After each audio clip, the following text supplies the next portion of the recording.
So welcome back. This is another part of our Americans versus Australian series, and today we're going to be looking at American versus Australian customs and etiquette. And I'm going to take advantage of Jason, who was born in America and educated his university, had a university education in America and worked in America. College, sorry. So let's start. I've got a list here, a few lists. The first one is going to be greetings and social etiquette. Handshakes. Australians, I would say, and I've noticed this with Americans, it's very like, it's in there. It's a firm grip. It's like, it's a lunge. Transaction. It's a lunge. You feel like, hey. And the strong grip is needed. Strong grip, whereas we are much more casual. It's like hand out, firm, but you don't want the dead fish, limp fish kind of thing. No. That's like, oof, awful. But you're not trying to squeeze. You don't want to squeeze. You're not going in for the lunge. You're not trying to tackle the guy. It's just like, there's my hand, shake. And women these days, they're all shaking hands. Yep. So true. That's first thing. Hugging and personal space. Okay. Thanks, Jason. Afterwards. We're quite reserved here. We are. Really? So, I would suggest that Americans are much more into the huggy-feely thing, and Australians are probably a little bit more reserved, a bit more English. Certainly, if you're meeting up with some friends and there's a male-to-female interaction, there's usually a bit of a hug and a touch on the cheeks or a kiss on the cheek or something like that. We're more British in that respect. Absolutely, Reserved absolutely. It's more the term I use compared to Americans. Yeah. Although I would say, certainly, and with friends that we're meeting, family friends, it's usually a handshake with a bloke. But I have, Italian relatives and some friends who are Italian, and we're going for the whole hug. Yeah. I'm not doing the kiss. Unless I'm in Europe, then I have to do the kiss with the men. But not on the lips. But yeah, the big huggy thing. Yeah. So that would happen, but that would be a cultural thing within maybe Italian communities, Greek communities. French communities, whatever, yeah. Yeah, certainly not Anglo-Saxon communities. No. They're not going in for the kiss or the hug with the blokes. Maybe some groups do. Moving right along. Greetings. G'day. How's it going, mate? Good, mate. Yourself? Yeah, I'm cool. Cool. So, we're doing Savo. Going to the footy. Lovely. You taking any chippies with you? No, but I'm going to have some snags. Okay, great. Right. I think I've just subtitled that in real English. How are you is often rhetorical, but how's it going? G'day, mate, is also sort of rhetorical. People aren't going to get in. Yeah, g'day, how's it going? You're not going to say, oh, well, look, I'm not feeling the best. That doesn't happen. It's like, g'day, how you going? How are you going? It'd be like in America saying, hey. Is that when you get mugged? No. Hey, is that? No, but they walk past each other. Hey. Okay, sure. We don't really do that here, do we? No, we don't. No. Compliments, frequent and often in American culture, I've noticed. They're over the top, loud. Whereas we're very English in that respect, I think. It's good job. Excellent. Yeah. Actually, it's interesting. If you watch something like any American sport, lots of music. There's the organ playing. There's the cheerleaders. There's the commentators are screaming their heads off. And Bonds hits one high. Hits it deep. It is out of here. That happens a bit here with rugby league or Australian rules football, so on. The commentators were trying to hype it all up. But I always like to contrast that to English snooker. Where's this red ball going? In the pocket. Oh, gosh. Someone gets the unbelievable shot playing snooker, which is billiards would be the similar sport in the US. And it'd be like the best sort of series of holes, or what I don't play snooker, but getting the ball in the pocket, and it'd be like, good shot. Yeah, that's very true. It's very reserved. I know. And the biggest one I've ever seen in my life is when, and this is just Americans and English, the Americans were commentating on Wimbledon, and they said, this is about 30 years ago, we're now going to switch over for one game to listen to, in England, what's considered the voice of Wimbledon, Dan Maskell, who's going to take us through one game, and we won't say anything. And during this one game, Dan Maskell didn't say one word.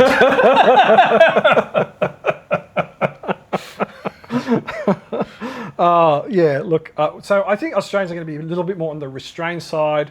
Sure, football commentators hype it up because that keeps people engaged, but nothing to the level of American. It's very different. American sports, for example, which is also in greetings and the way people interact with one another. Which was my original comment was compliments. We would compliment people, but it's not a big thing here. That's right. We wouldn't overdo it. Titles, much more formal in America. Yes. Much more likely. The term Mr. President, for example, we don't say Mr. Prime Minister. No. We say Albo. Yeah. Or John. Or John. Yeah. Yeah. So, whoever it is. Yeah. So our Prime Minister at the moment is Anthony Albanese, and so many commentators would not say Mr. Albanese. They would usually, if they're referring to him, they're going to say Albo. Or people, even in the streets, people would say Albo. And it's not disrespectful. No, not at all. It's if anything, it's quite the opposite. Yeah, you're just one of us. It's a term of endearment to go to that level rather than disrespect. It's quite respectful. Hold the front page. Albo likes a beer after work. Absolutely. To be, and I can remember when I was a young engineer working in a very big multinational company, and I would call the directors of the company Mr. Such and Such, and I constantly got told, no, first name. So I know that's different with. I think this has a lot to do with the tall poppy syndrome in terms of both countries. So tall poppy syndrome is a term we use. Yes. It's in New Zealand as well, and it refers to the fact that if you talk too much about yourself or you talk yourself up, people will cut you down. Tall poppy syndrome means you cut the poppies. Yeah. Whereas in America, I think people do hype things. They like to talk about things, about themselves and their achievements, and that might be more normal there. Whereas here, you tend to be quieter about your achievements. You still talk about what you do, but a tall poppy syndrome means everybody's on the same level to begin with. So Albo for Anthony Albanese, John Howard when he was Prime Minister for John. That's what we do. Yeah, and I think in American culture that would come a lot from the that whole rags to riches, the American dream thing, where everyone believes that it's the place where you can make it. If you can make it there, you can make it anywhere. Like in the words of the New York song. Yeah. I would respectfully say, look, you can do that anywhere in the world. It's not unique to America. Yeah. It's just that in America, I believe that people hype that up. I remember an interview with Greg Norman, who is an Australian golfer, and he was number one golfer for many, many years. Only won, I think, two major tournaments, but he seemed to become the number one golf player. Now, he lives in Florida. He's originally from Queensland in Australia, lives in Florida. He's very wealthy. Yeah. And but the Australian guy who interviewed him said, would you ever come and live back in Australia? And he said, no way. And he asked him why. And he said, well, because here in Fort Lauderdale, I can hop in my convertible Rolls Royce, and maybe some of these details are a little bit skewy, but I believe it was a convertible Rolls Royce that was mentioned. And I can go down the street, and people are all going to give me the thumbs up and go, yeah. He said they wouldn't even know necessarily who I am, but they're admiring that I am flaunting my wealth, and it's an admirable quality. He said, if you do that in Australia, you're more likely to get your Rolls Royce keyed, and I would agree. Keyed meaning a key scratched through the side. Through the paintwork. And I'm not endorsing that. I'm just saying, that's a cultural thing. We don't do flamboyance here. Flamboyance is looked down upon, and that's the tall poppy syndrome. We're informal. More informal than America. And people don't have an issue with wealth. I think they have an issue with wealth being thrust in your face. Yeah, and showing off with it. Yeah, exactly. Unnecessarily. So, that's right. So that's a major cultural difference. And as I said, look, Australia, like just about any other country on the planet, has rags to riches stories. You can make it. Yeah. You can make that anywhere. It's not America only. Moving on to my second category: dining and food etiquette. Tipping. Oh yes. Tipping. This messes up a lot of Australia. I have got myself caught in America quite a few times. This is a biggie. It's a biggie. So there's a fundamental difference, which we typically don't tip. If we do tip, it's because Americans have ruined it for us. I have to say that up it's front. created from external forces. Yeah, because Americans coming here not knowing what our culture is. Now, unfortunately, we can't back out of that, so tipping is part of what happens here. But I will sort of temper that by saying that the wage structure, that's what it is fundamentally different. That's here, what it is. you get you'll get a decent sort of wage for the work that you do. Yeah. It's not like... And a minimum wage at worst. That's right, and a very good minimum wage. Yeah. I mean, we're not talking about you're going to be a millionaire serving in restaurants. That's not what we're talking about. But it's a livable wage. Yeah. Whereas in America, that's not necessarily the case. Sometimes you have to buy your way into some jobs and you live off the tips. That's right. So the tipping culture is different. Tips are expected even with poor service. Yeah. And if you don't tip, you're possibly going to get some abuse. Although it's not illegal in America. No. So, but they do really wonder why you don't tip. Yeah, and if you don't. And here it's certainly a case of you might do 5 to 10% on a restaurant tip. But there's not many places where you would tip. I mean, other than a restaurant, I can't think of any other place where I would have ever offered a tip. Yeah. And I would do typically 5% in a restaurant if it's really good service and everyone's had a great time and we had enjoyed the food and the ambience. I'd probably go to 10%. But you can also not tip, and because they're expecting tip, they might be a bit upset, but they're not going to tell you that. Yeah. I've never had that. I mean, but the norm is here, no tips are expected. Right. No taxis, That's nothing. Right. And actually, I've noticed though, also a lot of restaurants these days, because we have the tap and go with credit cards and our phones, there's not usually an opportunity to tip. Whereas before, we used to have to punch in a tip on the machine and put in a PIN number, and now we're just tapping and going. So we don't often have that. Sometimes some restaurants will give you an option to add something, but it's almost disappeared. Yeah. And they might even have a jar there where you put some cash. But because of this culture in Australia where we have credit cards and tap and go with our phones, who's carrying cash? I haven't carried cash for years. Yeah. So I think the tipping culture is even getting less and less at the moment. Yeah, so, I agree. But you're rightly to point out it's the source of this tipping thing is the wage and if it's paid as a minimum or not. That's right. And the cultural influences were from Americans coming here, not understanding that there was a difference, and they go like, "There's your 20%, there's your 15%, or whatever it was," and ruining it for the rest of us. That's right. So I would, if you're coming to Australia for the first time, or if you're not familiar with that, maybe look it up, do some research, and you save some money. You don't need to tip. Table manners, and this goes into cutlery etiquette as well. Look, I mean, there are all sorts of different. There's this like a continuum or spectrum of table manners, from a complete lack thereof and formality. I would probably suggest Americans are heading more towards the formality for like groups. Yeah. Socioeconomic groups. Australians are much more casual. Yeah. But that will also depend on which part of Australia you live in. In colder parts of Australia, like Melbourne, for example, there's a very big restaurant culture where you go to a restaurant, you're there for hours. And meals take a long time to come between having drinks, having an entree, having a main course. And I know as a Sydney sider, that's just not our culture. It's like eat and run. Yeah. You go to a restaurant and you have your meal, you order, you eat your meal, and you're out of there.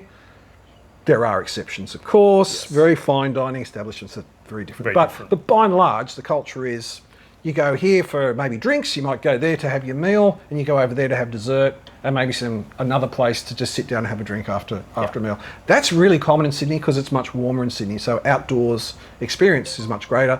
And certainly a lot of outdoor dining is very popular here. In Melbourne, they're sort of restricted to the outdoor dining in the warmer months because they do get really cold in winter. So we do have some differences there. But cutlery. Cutlery, always an interesting thing. I remember as a kid, my father used to have a lot of American business people come over for dinner, and I was always wondering why Americans are eating so differently to us. We cut our food, we lay our knife at the top of our plate, we switch our fork, then we start to eat. So we use the more what I would suggest is a more international system, which is what all Europeans pretty much use with knife and fork. Anyone else who uses knife and fork will not use the American system. The American system is unique to America. Yeah. The Europeans, however, the proper etiquette way, or the proper way that you should eat, if you're trying to pull out all your fun little classy manners in front of important people, then what you want to do is you want to hold your knife this way and your fork this way. So we go in this way and we cut this way. We never take our hand off the fork and the knife, because what we do is we begin to pile the food up on top of the fork. So if you like having all the different pieces of your meal on one fork, then you go and you eat this way. But I do know where it came from. Yes. Old European, specifically French system, where it was a way that you put the knife down because that was regarded as a potentially threatening weapon. So you only use it to cut your meat. You put that down and you change it over. The English did use it, but a lot of these things changed around the Victorian era, and America had already had these older systems. So I was going to say that the American argument is also that I put in food with the right hand, with the fork and the spoon for dessert, and the English eat with the left-hand side, and a very English person will still eat dessert with the left hand because the food is ingested. So there is a cultural kind of difference and that would there. be probably different to us as well. We'd probably use the spoon with the right hand for soup and for dessert. Because we're ambidextrous. Absolutely, yeah. We can bridge all cultures. Good thing about Australia. So there is that, and certainly I'm seeing in some videos that I watch from America, because I haven't been there for a few years, but I'm noticing some Americans travelling around America are actually using more of the European system because they have travelled a bit, or they've stayed in Europe, and they may have adopted that system. So that's interesting. The barbecue culture. Oh yes. Smoking is big. And I don't mean smoking, I mean smoking meats and adding rubs and all that sort of stuff to meats, to good quality, what would otherwise be good quality meats. We wouldn't do that here. No. We would just use good quality meat to start with. And keep it Simples. like that. Yeah, keep it real simples. So there might be some, basic seasoning, salt and pepper or something like that. And there may be some sauces added on top or on the side, but not... We don't have that whole brisket smoked for hours kind of thing. That's very American. Yeah. So you're not really going to find that here. You'll find it in some places. And I've certainly noticed it's starting to become popular. And you don't get the New York style delis here. So, looking for pastrami, which is brisket, is not going to be a thing here. And if you think of those New York delis where they pile the meat on and there's 2 little slices of bread and... That just doesn't happen here. It just does not happen. It's like you'll get 1 or 2 slices of meat and it's going to be a sandwich like this, not like that. So that's our barbecue kind of culture. One of the things with that barbecue culture is, and I've seen this in some American videos where Americans come to Australia and they all have to go to Bunnings on a Saturday or Sunday morning for a sausage sizzle. I'm on my way to Bunnings to try my first sausage sizzle. I am here at Bunnings Warehouse, which is basically a hardware store in Sydney, Australia, to do, of all things, eat a sausage. Join me today as I try a Bunnings sausage sizzle for the very first time. Bunnings is a national chain of big hardware stores, and what they do on Saturdays and Sundays is they allow community groups, not-for-profits and so forth, to have a sausage sizzle in their car park. And a sausage sizzle is a simple little beef sausage on a piece of white bread, always has to be white bread apparently, with or without onions and with or without sauce. Brings me to another word that I didn't say before, was sauce. Okay. We would say tomato sauce or just simply sauce. Americans will say ketchup. Tomato ketchup. Would they say tomato ketchup? Tomato ketchup. Okay. And if we just use the word sauce, it is most certainly tomato sauce. Yeah. But if we wanted barbecue sauce, it's going to be barbecue sauce. So, getting back to sausage sizzle, it's what a lot of people do. I know that as our family, we sometimes will go off on a picnic, and I'll pack a little barbecue and some sausages and some bread and some onions that I might have cooked before, and we take a few different sauces and maybe some mustards, and we do a sausage sizzle with some friends. It's really simple. Yeah. It's a sausage with a piece of bread, and you fold the sausage in the bread, and you put some onions on it, and you put some sauce, and you have your snag. Yeah. Snag's an Aussie word for sausage. That's good. So we're very informal like that. Obviously, we do more formal barbecues, but that's pretty formal. Fast food culture. A lot of our chains are American here. So we have the McDonald's and the KFCs and so forth.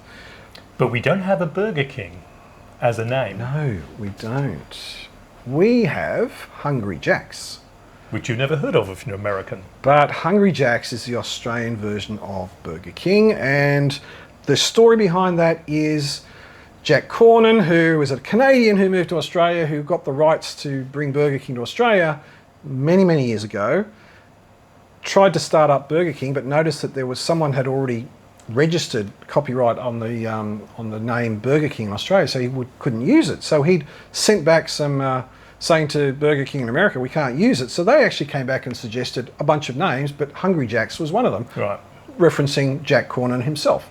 So where you see the logo that says Burger King, we have the words Hungry Jack's. Same products, just it's Hungry Jack's instead of Burger King. And I think that Burger King tried to take over from Jack Cornan in Australia, and they actually got hold of the name Burger King in Australia, and there was a legal dispute, and Jack Cornan won, and Burger King was out, and Hungry Jack's is still in here, so we had that. Now, holidays and national celebrations. So there's a whole lot of things that we do that Americans don't do, and things that Americans do that we don't do, and I do find that a lot of Americans think that we do what Americans do. So, an example of that is Thanksgiving. Ah, yes. Don't know what that is.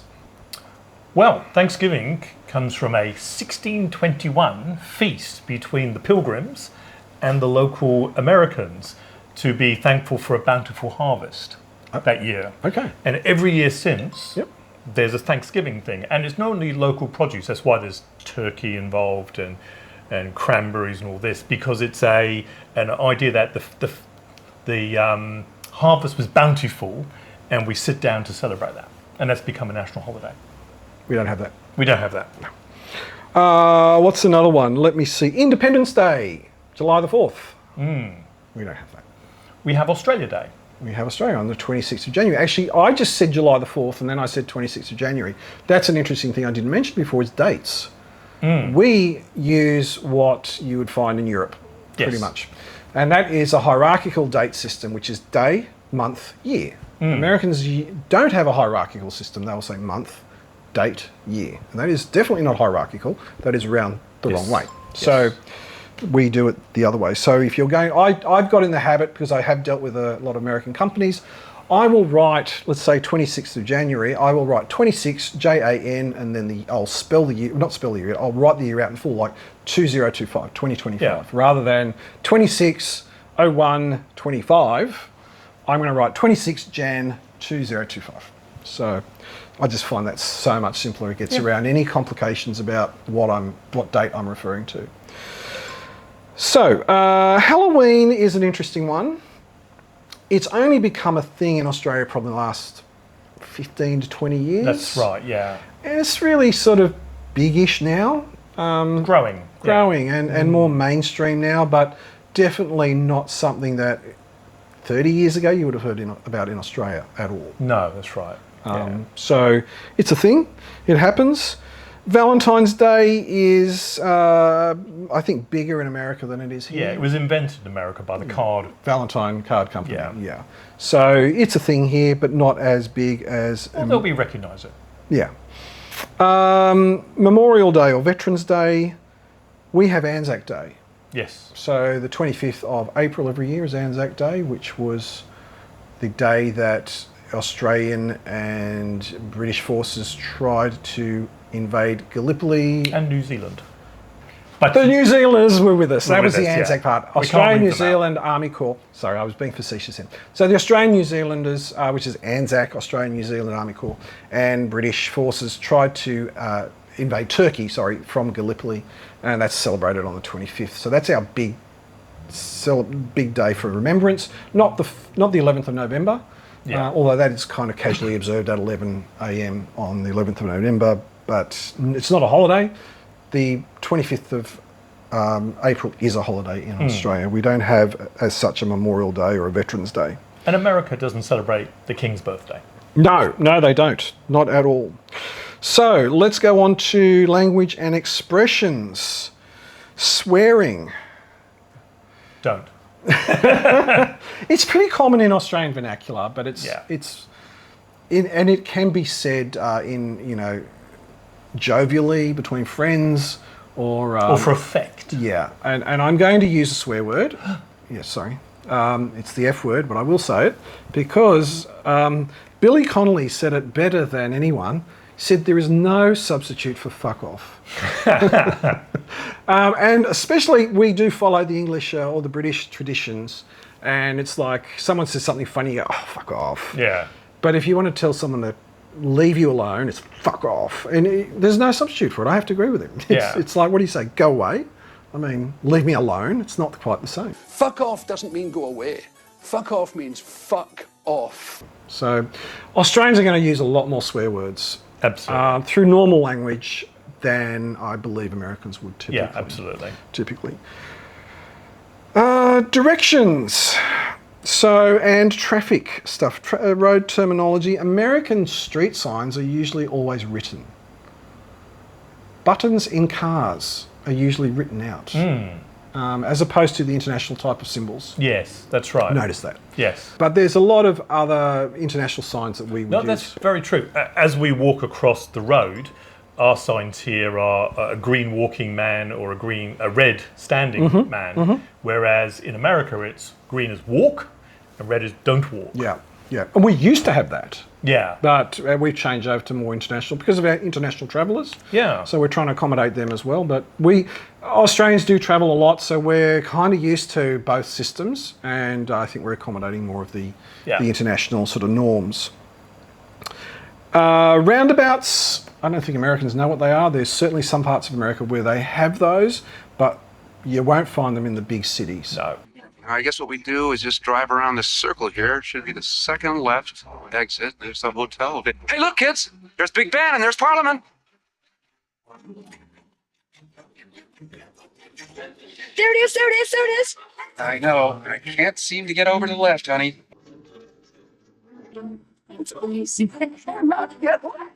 They tend to put in traffic lights instead. That's the norm. Yeah. Whereas we could have traffic lights or roundabouts. Sometimes we have traffic light controlled roundabouts, but that's few and far between. And I think Americans call them islands. Islands, okay, yeah. And also, the Americans have been heavily experimenting with DDIs, diverging diamond interchanges. Oh. We have a video on that. The link's up there, which we're about to start getting in Australia. So we do have some in Queensland, and in Sydney we're about to get our first one. So when we talk about we drive on the left-hand side of the road here instead of the right-hand side as in America, with a DDI we drive on both sides. We do. And we're doing the opposite to Americans. So how many times have I picked someone up at the airport? And I'm going to go with European clients or relatives as well, and they go to the right front door, and I'm like, you want the keys as well? Yeah, that's right. Yeah. So you got to get on the other side to get in the car. If you sit in the back, you're right, but if you're sitting at the front, just pick your sides. So another area of difference between Australians and Americans is our weights and measures system. Jason, I have a question for you. Less than 5% of the world's population, which takes in only 3 countries, use the imperial or equivalent measuring system. And the other 95% uses the metric system. Do you know what those 3 countries are that use the imperial system, taking up less than 5% of the world's population? I can tell you one of them, Yes. which is probably the biggest one, which is the United States. That's correct. Right. And 2 other countries in the world. Yes. I'm going to have to say I've got no idea. So one of them is in Africa, and it's Liberia. I was going to say that. And one is in Asia, which is in... Yes? No, I've got to Myanmar, That's formerly known as Burma. That's what you're going to say next, yes, of course. Now, of course, having said that, the UK used that system, and they partly still do with miles instead of kilometres. Yeah. But temperature and other length, like in engineering, they're using metric systems. So they've sort of held on to that miles in the UK. So I'm not counting them in the 5% because by and large they are on the metric. Yeah, system. we fill up with litres. Yeah, in the exactly. petrol station. Yeah. So the thing about that is air travel actually is standardised at feet rather than metres. So it's always, flight level 30,000 feet. Yes. Or flight level is at 30,000 feet. for example. Yeah. So they will use that as their measures. There's nautical miles instead of kilometres. That's right, yeah. Whereas, so this is the interesting thing, nautical miles come from sea, from shipping, and there's miles, statutory miles, nautical miles, but there's only 1 kilometre.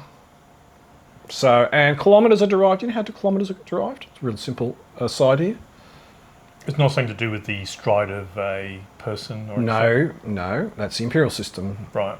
Okay, so essentially it was derived as being 1/10,000,000th. A metre is 1/10,000,000th of the distance from either pole to any point on the equator. So 10,000 kilometres from the pole, from the North Pole, the South Pole, to the equator. Okay. So it's a nice simple system, it works for everything, but only 95% of the world's population use it. And Australia was finally metricated in 1974. It was either July or September, I can't remember which one it was. That was the official changeover. I remember street signs changed from miles per hour to kilometres per hour, and they did have double street signs for a while. And in the lead up to that, cars had the dual read speed like they do in America and Canada, because Canada is metric. And then straight after that, any car that was made in 1974 was all metric. Okay. Or kilometres. So the thing is, I was born in 1965. I started school and kindergarten in 1970, but I was never ever taught anything other than the metric system, because well before that they were already metricating. I think 1966 our currency was metricated from pounds, shillings, pence to dollars and cents. Yeah. And then there was a whole gradual changeover of things. So it was all metric. Now, the interesting thing is, I am 177 centimetres tall. I happen to know that that is 5'10". Right. But I never ever say 5'10". I always say 177 centimetres. But my children, in their 20s, talk feet and inches, and they don't even know what how tall they are in centimetres. Yeah, it's weird. Well, you came from America and that's UK. True. That is you got that influence. But I only ever was taught the metric system at school, and then as an engineer, that was just reinforced. You know, you're doing serious calculations. It's all metric. And it's metric. And but I'm just surprised how. And I wonder if that's American pop culture with kids that are always talking in feet and inches for how tall are you? Oh, he's 6 foot something, or she's 4 foot nothing, or whatever. Yeah. I don't even know what that means. I'd have to calculate it out into centimetres to understand what that means. So that's kind of interesting to me. So that's one of the strengths of having a culture like America that is quite prolific in pop culture. So this is moving on now to social norms and public behaviour. Talking in public. I think Americans have a reputation for being very loud. That is true.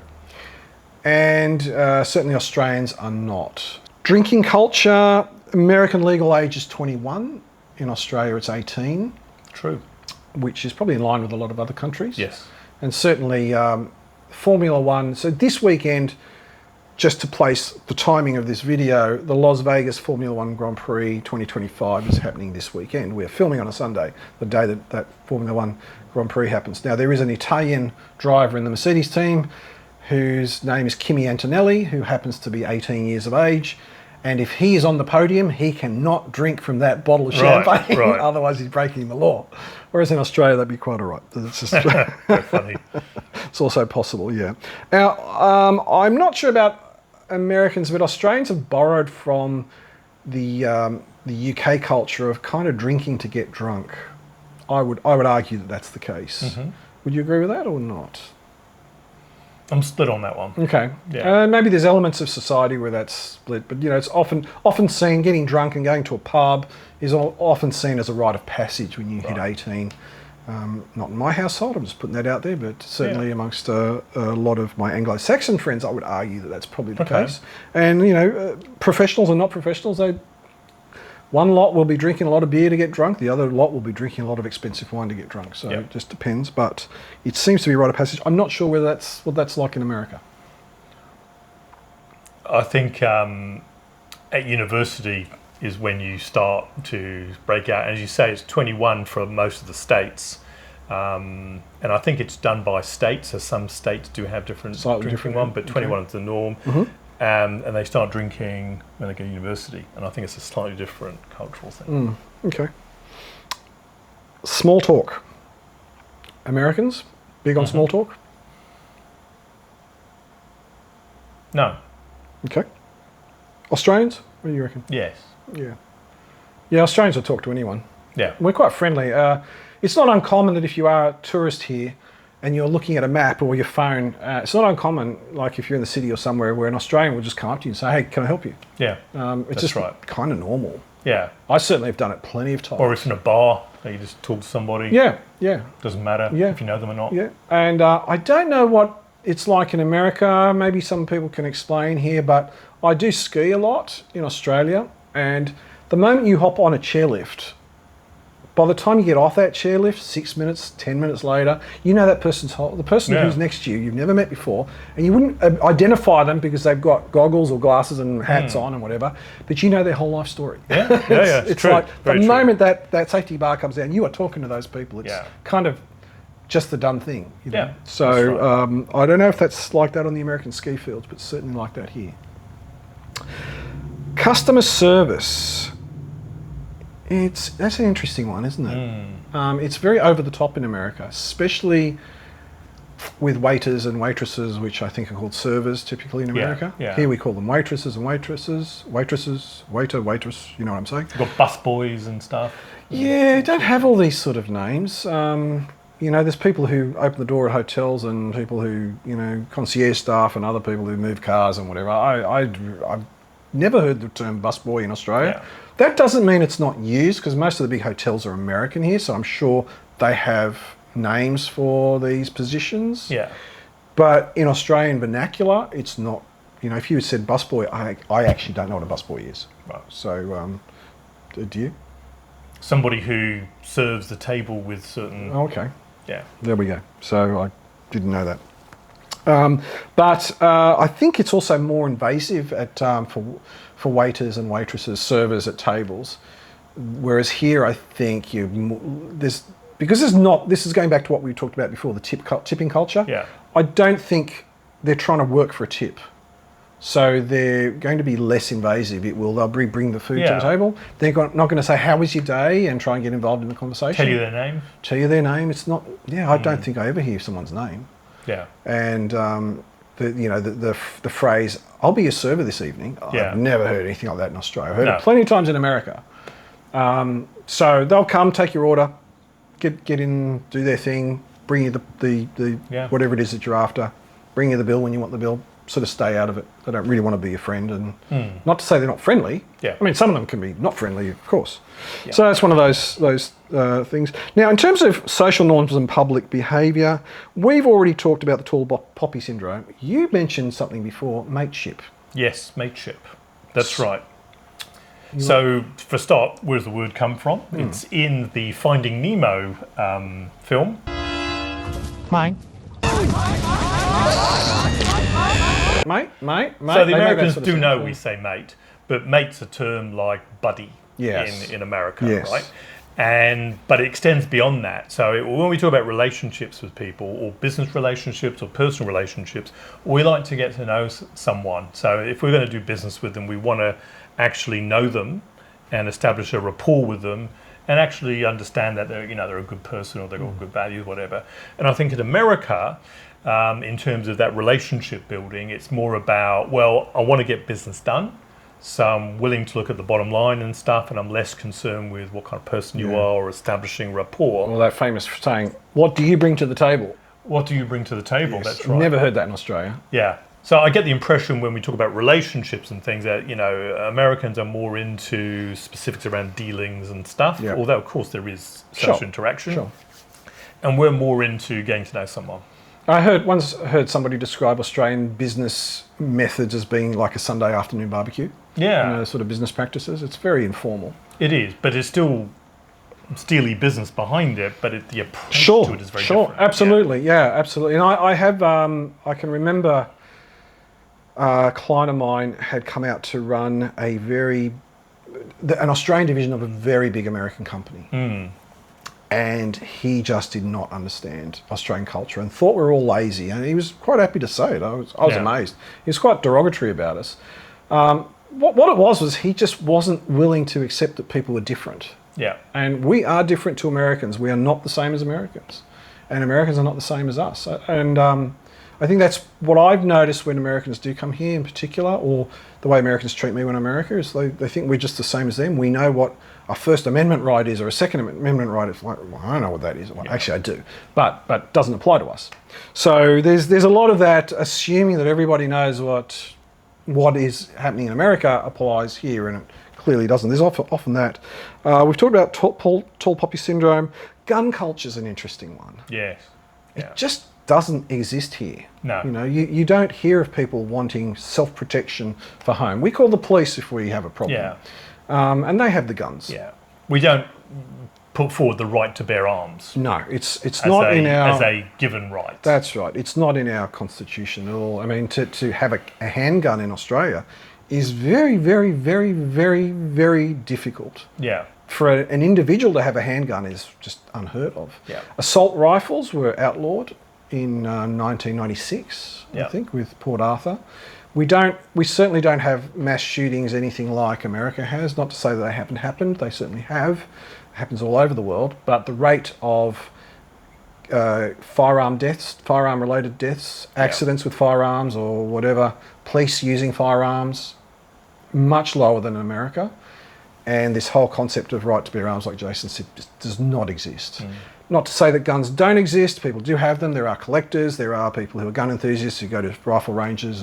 And there are obviously farmers who need guns and people who are for pest control in the country. Notwithstanding all of that, but just generally speaking, you do not hear of your average person talking about, I want a gun for personal protection. No. Just doesn't happen. But our rates of crime and whatever are much lower. So there's that. Gift giving. Birthday gifts, expected and often elaborate for Americans. Would you agree with that statement? Yes. Okay. And Australia, less so. Getting less so. And I do have a business that has and does sell gifts and other things.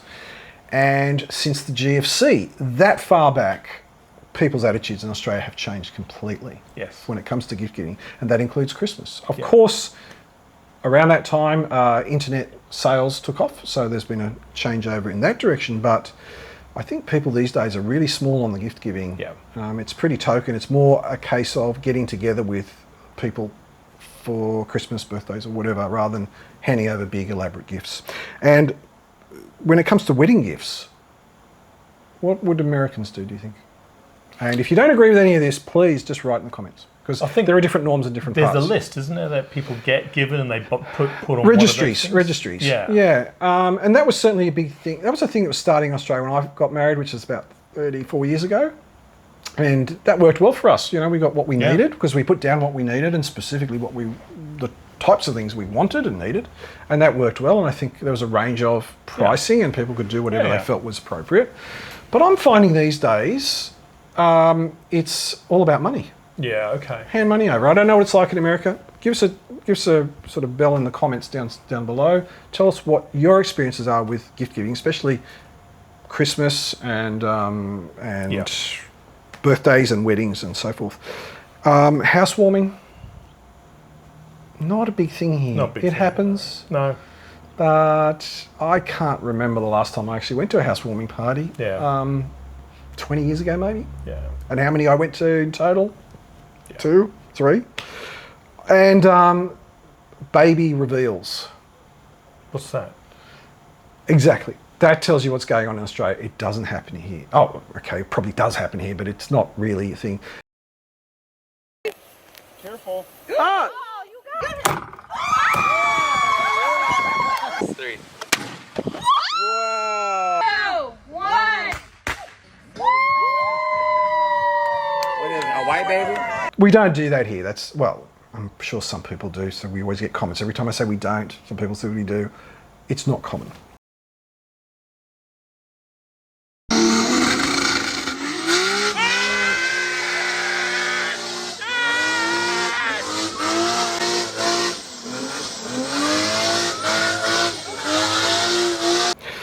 think that brings me to the end of my rather long list of Australia versus America Customs and Etiquettes edition. Well done on that. That was a Marathon. Good list of topics there. And that's it for this edition of Nifty Notions. I'm Jason. I'm Andrew. If you've enjoyed this and you've lasted this long, please give us a thumbs up. Subscribe if you haven't already subscribed, because it really goes a long way to helping our channel. We'd really appreciate it.